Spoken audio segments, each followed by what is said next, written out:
buying the dip. This is one of those strategies that's much easier said than done. And you need to be careful. You need to be careful that you're not buying a turd mid-flush only to go down further and further.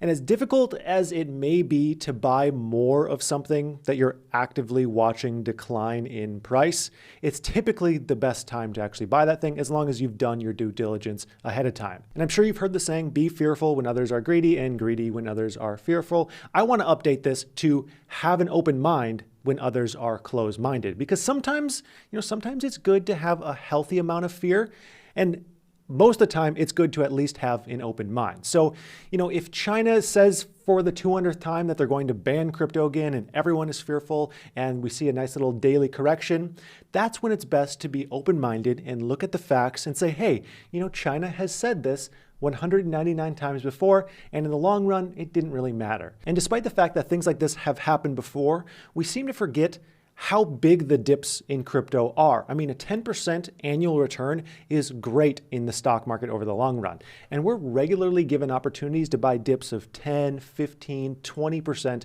in crypto. And a lot of times it recovers within the same day or within a day or two of the correction, and boom, there you go. That's an S&P 500 return in a couple days. Now, a lot of people will say, I bought the dip, but then it kept on dipping, or I hesitated to buy the dip because I thought it would go lower, and now it's back to an all-time high, and I missed out on all this money that I could have made. And here's the thing. If you're trying to decide what to do while a crypto is dipping, you're behind.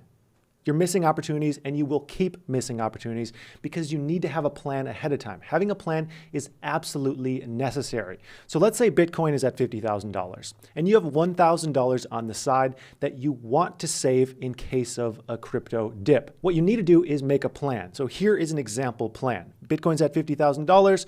Your plan could say if Bitcoin drops to 45K, I'll buy $100 worth. If it drops to 40K, I'll buy $200 worth. 35K, $400 worth. It doesn't really matter so much what the exact figures are of the plan. It just matters that you have a plan. Now, obviously, it might be a little bit more complicated than this example that I just made because your portfolio probably is more than just Bitcoin, but you get the idea. This will prevent you from getting decision paralysis and never buying at all, or just impulsively buying too early. It just mitigates impulsivity. And maybe you're a person who's like, I can't do this. I'm going to be impulsive every single time. There's something that you can do. You can set a limit order for specific prices on dips. That way, there's literally an order out there. The price dips, it happens automatically. You don't even have to touch it. Thanks for tuning in. And if you enjoyed this content, make sure you subscribe to the main channel as well right here.